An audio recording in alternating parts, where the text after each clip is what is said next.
You ever hear the voice of someone you love telling you you're going to fail and feel it carve into your soul? I did. I heard it when I was 22, standing in the kitchen holding a pregnancy test, hands trembling, with my mother pacing in front of me like I'd just thrown my life into a trash fire. "You can't do this alone," she said. "You need to think about adoption, or worse." My name is Natalie Carter, and I've never forgotten the day my mother, my strongest critic, and my only living parent, told me I wasn't enough. Not for motherhood, not for school, not for life. She didn't scream, she didn't throw things, but her disappointment? It soaked into the drywall like smoke after a fire. I was a single mom-to-be. The father, gone the second I said, "I'm late." And when I told Mom I wasn't giving the babies up, she walked out of the room like I'd just betrayed her future. But that moment became my turning point. I decided I'd never let her words be my truth. The next day, I signed up for online classes. I also picked up a night shift at the same diner where she used to waitress when I was a baby. I didn't tell her. I didn't need the look of doubt again. My twins were born in early spring. 2 tiny girls, Hazel and June. Mom didn't visit. The hospital said she had the flu, but I knew the truth. She thought I'd crumble, but I didn't. I was stitching my life together with sleepless nights and formula-stained textbooks. My body ached. My brain felt like mush most days. But I didn't stop. I wouldn't. Because every time I fed those girls, every time they smiled, even in their sleep, I heard that sentence again. "You can't do this alone." And I whispered back over and over in the dark, "Watch me." By the time Hazel and June turned 2, I'd completed my associate's degree in business administration. I threw up twice from nerves before the final exams, once from exhaustion, once from stress, but I passed with honors. I mailed the certificate to Mom. No note, just the paper. She didn't call, but I knew she got it, because a week later, I found a bag of baby clothes and a small card on my doorstep. It said, "For the girls, I hope you're okay." No apology, just that. And honestly, that was the first step. The next few years were a blur of juggling jobs, pushing strollers into class buildings, praying daycare wouldn't call mid-lecture. I sold plasma, I cleaned houses, I cried into bathroom floors. But I also built something. At 28, I got my bachelor's in marketing. At 29, I landed a remote job that doubled my income. By 30, I had saved enough for a down payment. And what did I do with it? I bought her a house. The very house she used to dream about when we'd sit in our old 1-bedroom apartment, back when she believed in possibility. And when I handed her the keys, that's when I saw it. The moment her lips trembled, the silence, the way she turned from me so I wouldn't see the tears. "You did all this?" she whispered. I didn't answer right away. I just held out the deed. "Happy early retirement," I said. She sobbed quietly, not the loud kind, the kind you hold in your chest for years until someone cracks you wide open. But she never said sorry, and maybe she didn't need to. Because this story, it's not about vengeance. It's about showing the people who doubt you what you're truly made of, and giving back, even when they couldn't give you belief. The house I bought her wasn't extravagant. It was modest, old-fashioned, with a deep porch and creaky steps, but it had a front yard, a washer that didn't rattle, a kitchen with real sunlight, and it was hers. She ran her hands along the doorframe like she was touching a ghost. Maybe she was. Maybe she was remembering the version of me she never believed in, standing there, smiling, holding the key. But what she didn't know, what she never saw, was how much it took to get here. When Hazel and June were 3, we lived in a studio, apartment the size of a hallway. Their crib sat in what used to be a coat closet. I padded it with pillows and made sure the air could still flow through. I'd put them to bed by 8:30 and then crouch on the bathroom floor, knees red from the tiles, laptop on the toilet lid, doing marketing case studies under the buzzing light above the mirror. We survived on oatmeal, peanut butter, and whatever was in clearance bins. I got sick twice that winter, still went to class. I kept a smile on for them because they didn't know we were poor. They just knew Mama sang them lullabies and danced them around the room like a queen in a palace. I couldn't afford to be broken, not when every tear they cried depended on my hands being steady. There were days I resented Mom, I'll admit. I'd walk past old family photos, her holding me as a toddler, and I'd wonder, when did she stop believing?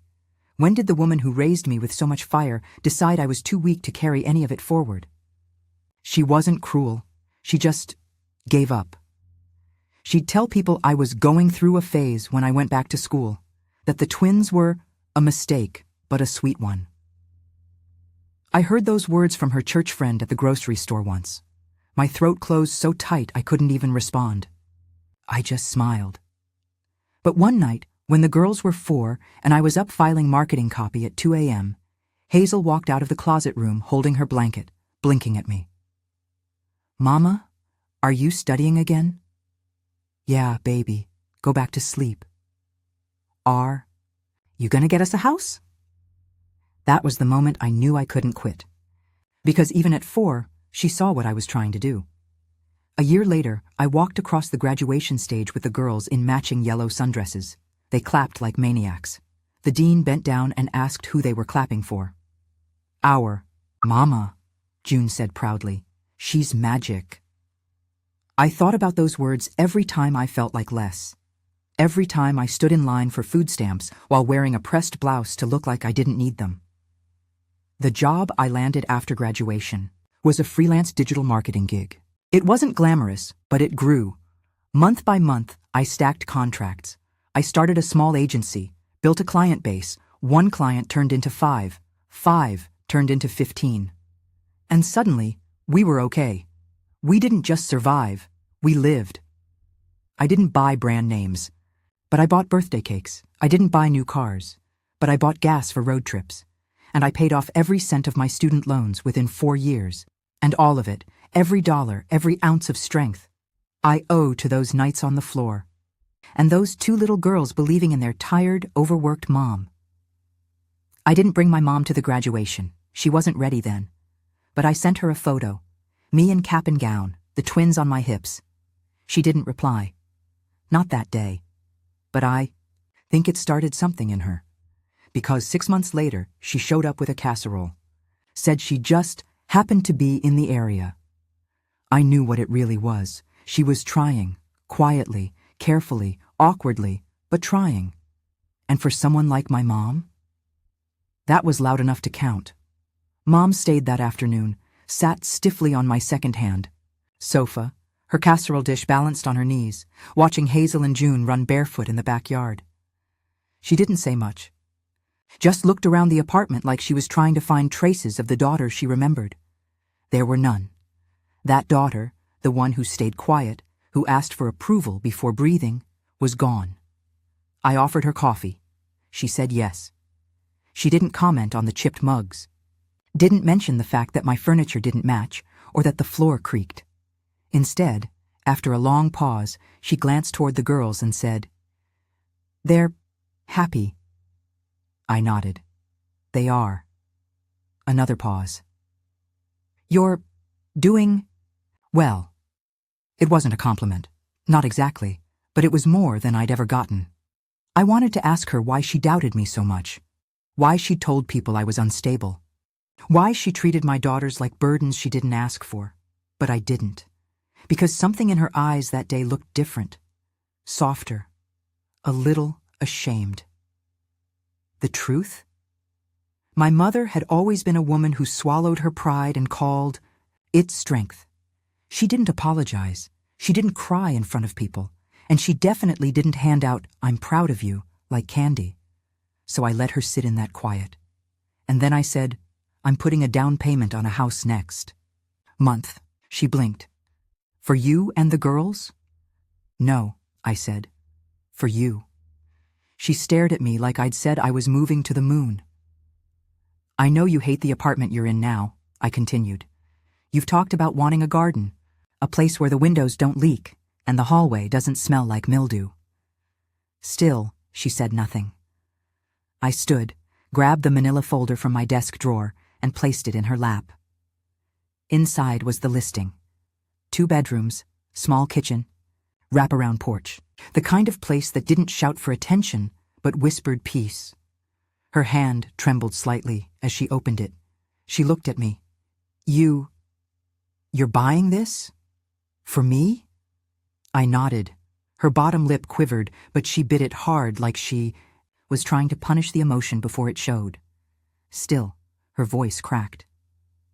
Why? Why? That was the question, wasn't it? Why give back to the person who never gave you belief? Why pour love into the very hands that once pushed you away? I sat beside her, our shoulders barely touching, and said, because I know what it's like to be alone, and I also know what it's like to be wrong and not know how to fix it. She turned away from me then, but not before I saw the eye. Tear slide down her cheek. She wiped it quickly, like it didn't count if no one saw. The girls came barreling inside just then, shrieking over a caterpillar they found in the garden. Mom laughed, a real one. The kind I hadn't heard in years. It was small, but it cracked something open. Over the next month, we went to see the house together. She acted like she wasn't excited, but she walked every room twice, ran her fingers along the kitchen counter like it might vanish if she blinked too hard. The day we closed, she wore the same navy blue coat she used to wear to my parent-teacher conferences. I remember looking at her and realizing she'd aged. Not in the way we all do, but in the way people do when they've been hardened by regret. I didn't need her to say she was sorry. Her showing up was enough. Her letting me do this, without fighting it, without pride getting in the way, that was her way of apologizing. And when we signed the last form, she whispered, I never thought I'd see the day you'd take care of me. I smiled. Well, you were wrong about a lot of things, Mom. She didn't even argue. She just nodded. And for the first time in my life, I felt like her equal. Not her daughter trying to prove something. Just a woman who had earned her place. After Mom moved into the house, the whispers started. From the women in her church group. From old neighbors who remembered when I was just the single girl with a mistake and no ring. They didn't understand it. Didn't believe I did it on my own. So they filled in the blanks with their own comfort. Must have gotten child support. Probably a handout. Or she found a man with money. Mom told me about it. One afternoon, her eyes cloudy with embarrassment. They think you're just lucky, she muttered, or dependent. I didn't get angry. I didn't raise my voice, because I'd heard worse. But I did laugh, quietly, the kind of laugh that has scars behind it. Let them talk, I said. They weren't there. When I was bleeding at both ends, keeping 2 kids fed and an agency alive at 3 a.m., because while they were sipping sweet tea and speculating, I was building something they couldn't see. I'd hired my first employee, another single mom actually. Her name was Tasha, and she was brilliant. I trained her in brand strategy. While our kids played in the same room, we shared peanut butter sandwiches and built PowerPoints at midnight. By the end of that year, I had 4 contractors under me. I called the agency Twin Fire Creative, named after Hazel and June. Every pitch deck ended with their smiling faces. My clients loved it, and I never stopped learning. I took digital ad courses online, rebuilt my website 3 times, learned SEO, graphic design, social media management, all while packing lunches and washing uniforms. My girls knew what a deadline was before they could spell deadline. And they never once asked, "Where's Dad?" Because they had everything they needed. We didn't have fancy vacations, but we had dance parties in the kitchen. We didn't have designer shoes, but we had worn-out sneakers and laughter echoing through every room. And when I walked into Hazel's room one night to say goodnight, she said something I'll never forget. "Mama, when I grow up, I want to be like you, a boss, a helper." That sentence, it undid me. Because in a world that once tried to label me a statistic, I had raised daughters who saw me as a blueprint. Meanwhile, Mom was slowly becoming someone I hadn't seen since my childhood. She started painting again, something she hadn't done since Dad passed. Set up a little studio in the guest room, invited Hazel and June over for art days. I watched them paint flowers and crooked rainbows while Mom hummed under her breath. She didn't always say it, but I could feel it. She was proud, quietly. cautiously, but truly proud. And I think that scared her a little. Because somewhere deep down, she'd held on to the idea that I would always need her more than she needed me. That she was the anchor. But now, I was the one holding the ship steady. One day, I walked into her kitchen to find a group of her friends gathered. They were doing a potluck for someone's birthday. The room fell silent when I walked in. Until one woman, someone I remembered from when I was a kid, smiled and said, "So you're the one we've been hearing about." I raised an eyebrow. "Depends. Good things or bad?" They laughed. It broke the tension. Another woman leaned in, eyes soft. "She talks about you all the time now. Won't shut up about how proud she is. We've never seen her so lit up." I glanced at Mom, who looked like she might melt from the attention. I didn't call her out. I didn't gloat. I just walked over, kissed her on the cheek, and said, "Next time, you can say it to me too." She gave me a half smile, cheeks pink, and that was enough. For once, I didn't need her to validate me, because I had already done the impossible, and I had done it without anyone's permission. When I got invited to speak at my old college's alumni event, I thought it was a scam. Seriously. I stared at the email for 10 minutes, thinking it was a mistake. Me? Natalie Carter? The girl who once cried in the registrar's office because she couldn't afford another semester? They wanted me to speak about success? I almost deleted it. But Hazel saw the email and lit up. "You have to do it," she said. "You always tell us to be brave. Now, you be brave." So I did. And let me tell you, walking back onto that campus with my daughters holding each of my hands, I felt something crack open inside me. Not pride exactly. It was release. All those years of shame, exhaustion, doubt, they floated up and away with each step. I wasn't here as someone barely surviving. I was here as someone who'd made it. When I stepped onto that stage, the auditorium full of young women, some of them pregnant, some juggling jobs, some looking just like I had 10 years earlier, I didn't give them a flashy speech. I told the truth. They said I couldn't do it alone, I began. So I did it scared. I did it tired. I did it anyway. I told them about the bathroom floor and the closet crib, about building a business out of nothing, about the loneliness that lingers even after the victories. And then I said, I didn't do it alone. I had 2 tiny reasons to keep going, and 1 big reason to prove them wrong. I looked out into the crowd and saw women crying, nodding, holding hands. I realized in that moment that my story wasn't mine alone anymore. It belonged to every woman who'd ever been underestimated, abandoned, or quietly pushed aside. Afterward, students came up to me one by one. Some just hugged me. Some told me about their own kids, their struggles, their dreams. One girl pressed a folded napkin into my hand. On it, she'd written, "Thank you for making me believe again." I still have that napkin in my office drawer. And speaking of offices, a month after that speech, I got offered a contract with a major consulting firm. They'd seen the talk on YouTube, said they were expanding their creative department and needed someone with grit and vision. I accepted. With it came a 6-figure deal and the freedom to finally buy my own home. Not an apartment, not a rental, a real home. With a fenced backyard, a laundry room bigger than a closet, and enough bedrooms so Hazel and June wouldn't have to share anymore. I didn't cry at the closing, but I cried the night we moved in, when June tiptoed into my room and whispered, "Mama, this feels like magic." It was. Not the kind of magic that appears with a wand. The kind you earn, with scars and sweat and silence. I invited Mom over the next weekend. She brought a cake, homemade, with "Congratulations, Natalie," spelled out in crooked blue letters. I saw her eyes flicker around the living room.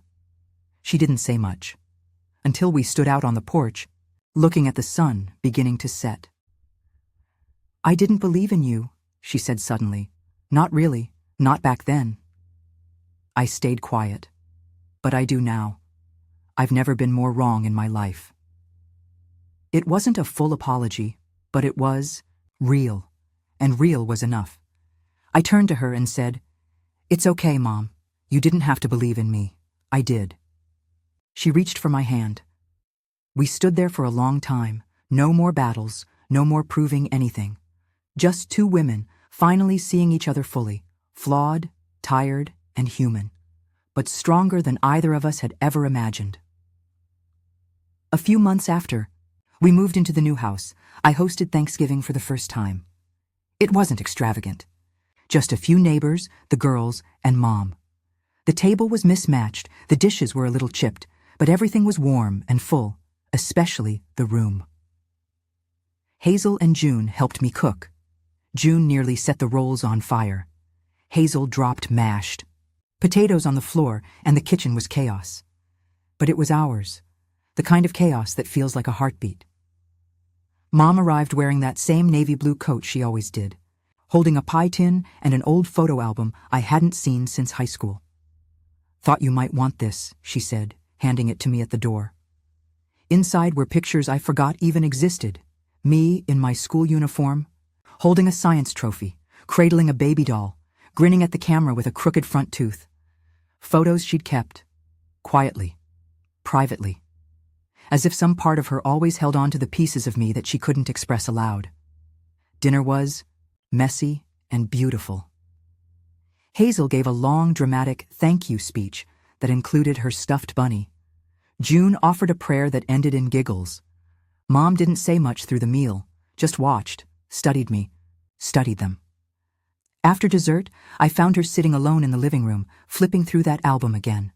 The firelight flickered across her face. She looked older than I remembered, smaller. "You were such a bright kid," she said, not looking up. "I don't know why I couldn't see who you'd become." I sat beside her, unsure of what to say, because part of me still ached from all the years she hadn't seen me at all. But another part, the one that had walked through fire and come out whole, knew that what she was about to say mattered, more than anything that came before it. She looked at me then, really looked. Her voice was soft, fragile. "I was wrong, Natalie, about everything, about you, about what you were capable of. I thought I was protecting you, but I was just afraid." I didn't interrupt, didn't let her off the hook, just waited. "You proved me wrong in the most beautiful way. You raised those girls with a kind of strength I never had. You built a life out of thin air. And you gave me a second chance I didn't deserve." Then she said it. The words I had once needed, like oxygen. The ones I had long ago given up ever hearing. "I'm proud of you, sweetheart, more than I've ever been proud of anyone in my life." My throat tightened. I hadn't expected it to still matter so much. But it did. I didn't cry. Not in front of her. Not then.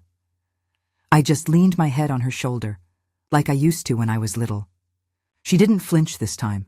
She rested her cheek gently on top of my head, and we sat there like that. Two women, 2 generations of mistakes and mending, holding each other in a way we never could when I was younger. The next day, Hazel came, into my room, holding a drawing. It was a sketch of 3 women, me, her, and June, standing in front of a little house. There was a heart above it, and inside the heart she had written, "Mama made us a home. Mama made us brave." I framed that drawing. It's in my office now, above my desk. Because if you ask me what I'm most proud of, it's not the house, not the business, not even the degree. It's the fact that my daughters know what resilience looks like. They've seen love that fights back, even when it's not returned right away. They've seen grace given without demand for apologies. And most of all, they've seen that being doubted doesn't mean you stop. It means you rise. So when people ask me now, "How did you do it?" I just smile and say, "I did it the only way I knew how. One breath, one bottle, one broken night at a time. Until, one day, I wasn't broken anymore." And my mom? She never doubts me now. Sometimes I catch her bragging to strangers at the grocery store, pointing to my business card like it's a lottery ticket. She doesn't need to say much anymore. Because, when she looks at me now, I see it in her eyes. She finally sees me. And that's worth everything.